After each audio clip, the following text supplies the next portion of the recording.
नमस्कार दोस्तों, आपका बोन डॉक्टर के अगले एपिसोड में आपका स्वागत है। आज हम बात करेंगे ट्रोकेंट्रिक बर्साइटिस के बारे में। तो बर्सा क्या होता है? बर्सा साइनोवियल फ्लूइड सैक होता है, पतला, जो बोन और टेंडन या बोन और मसल के बीच में होता है, ताकि जब मसल हिले बोन के ऊपर तो वहां फ्रिक्शन ना हो। तो इससे मूवमेंट स्मूथ होती है और पेशेंट को तकलीफ नहीं होती है। जैसे कि जब आईटी बैंड रगड़ता है हिप से, तो वो प्रोटेक्ट करता है हिप को और टिश्यूज को, ताकि पेन ना हो। तो जैसे कि आप यहाँ देख रहे हो, ग्रेटर ट्रोकेंटर के ऊपर सुपरफिशियल बर्सा होता है। इसके बारे में आज बात करेंगे। तो ये जब इन्फ्लेम होता है, पेशेंट आता है पेन के साथ।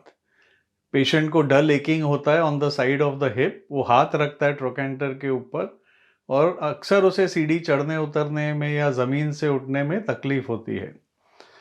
तो ये किन किन लोगों में देखा गया है? जो एथलीट्स है, जो लॉन्ग डिस्टेंस रनिंग करते हैं, साइकिलिंग करते हैं, लोग जो सीढ़ी चढ़ते उतरते हैं ज़्यादा, या तो अगर स्पाइन में डिफॉर्मिटी है जिसे स्कोलियोसिस कहते हैं और पेल्विस थोड़ा टिल्टेड होता है, तो एक साइड पे आईटी बैंड ज़्यादा रगड़ता है हिप पे। कभी कैल्सिफिकेशन या स्पर हो सकता है हिप पे। अगर प्रीवियस सर्जरी हुई हो और कोई इम्प्लांट वहां इरिटेट करता है, तो भी ट्रोकेंट्रिक बर्साइटिस हो सकता है। रूमेटॉइड आर्थराइटिस में भी ट्रोकेंट्रिक बर्साइटिस देखा गया है कई पेशेंट्स में। तो हमें रूल आउट करना चाहिए डिफरेंशियल डायग्नोसिस। एक्सरे करना चाहिए, ब्लड टेस्ट करने चाहिए। We have to rule out infection in immuno compromise patient. कभी कभी हमें लगता है ट्रोकेंट्रिक बर्साइटिस और कभी वहाँ ट्यूमर निकल सकता है। और कई लोगों में हमने स्ट्रेस फ्रैक्चर देखा है, जो लॉन्ग डिस्टेंस रनर्स होते हैं। और पायरिफॉर्मिस सिंड्रोम का भी डिफरेंशियल कभी होता है। पेन थोड़ा ट्रोकेंटर के पीछे होता है और इसमें नर्व के सिम्टम्स होते हैं, burning, pain shooting down the leg.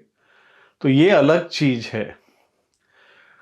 और अगर ग्लूटियस मीडियस मसल का टेयर है, तो ये भी मिमिक कर सकता है और कभी कभी इसमें ट्रेंडलनबर्ग साइन पॉजिटिव हो सकता है अगर ज़्यादा इन्फ्लेमेशन है तो ट्रेंडलनबर्ग टेस्ट क्या है? जब आप एक टांग पे खड़े रहते हो, तो आपका पेल्विस स्ट्रेट हॉरिजॉन्टली रहता है टू द ग्राउंड। अगर आपका लेफ्ट हिप डिफेक्टिव है और आपने लेफ्ट हिप पे आप खड़े हुए, राइट हिप आपने जमीन से उठा लिया, तो आपका पेल्विस अगर राइट साइड पे डिप होता है, मतलब आपके लेफ्ट साइड की gluteus muscles are not working optimally.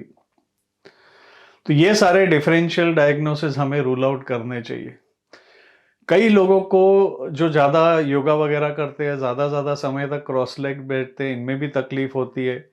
कई लोगों को आदत होती है रात को 6-6 घंटे एक ही साइड पे, लेफ्ट साइड या राइट साइड पे सोते हैं, तो ट्रोकेंटर पे बहुत प्रेशर पड़ता है। तो some patients I have seen even with this problem, जब वो अपना स्लीपिंग चेंज करते हैं, फिजियोथेरेपी करते हैं, तो उन्हें रिलीफ मिलता है। तो ट्रीटमेंट क्या है? पहले तो फिजिकल एग्जामिनेशन करिए। अगर लिम्ब लेंथ डिस्क्रिपेंसी है ड्यू टू स्कोलियोसिस और समथिंग एल्स, उसे करेक्ट करिए। फ्लैट फीट है, उसे करेक्ट करिए। पेशेंट को फिजियोथेरेपी के लिए भेजिए। आइस, अल्ट्रासाउंड या डायाथेरेपी दे सकते हैं। आईटी बैंड स्ट्रेचिंग और हिप मसल स्ट्रेंथनिंग से बहुत फर्क पड़ता है इन पेशेंट्स में। काफ़ी लोगों में आईटी बैंड के फ्रिक्शन के वजह से ट्रोकेंट्रिक बर्साइटिस होता है। तो जैसे कि आप यहाँ फोटो देख रहे हो डिफरेंट एक्सरसाइजेस की, तो ये बेसिकली हिप मसल्स को स्ट्रॉन्ग करने की एक्सरसाइजेस है और आईटी बैंड स्ट्रेच करने की एक्सरसाइजेस है। तो आप अल्ट्रासाउंड करके भी देख सकते हो कि सैक वॉल कितना थिकंड है। और अगर रिलीफ नहीं मिल रहा है कंजर्वेटिव ट्रीटमेंट पे, तो अल्ट्रासाउंड गाइडेड इंजेक्शन स्टेरॉइड का भी ले सकते हैं। Rest, ice, activity modification, limb length correction, muscle strengthening, IT band stretching, इन सब चीज़ों से काफ़ी पेशेंट्स को रिलीफ आ जाता है। रेयरली थोड़े पेशेंट्स होते हैं उनको रिलीफ नहीं आता, तो उनको सर्जरी करके बरसा हम एक्सरसाइज कर देते हैं। और कभी कभार हम इन्फेक्शन देखते हैं, ये भी बहुत रेयर है। तो इन्फेक्टेड टिश्यू अगर हुआ तो फिर वो सर्जरी से निकालना पड़ता है। तो आज का एपिसोड यहीं खत्म होता है। अगर आपको पसंद आया हो तो लाइक बटन दबाइए, सब्सक्राइब बटन दबाइए और हमारा चैनल को अपने फ्रेंड्स फैमिली के साथ शेयर करिए। Thank you for watching my channel. धन्यवाद।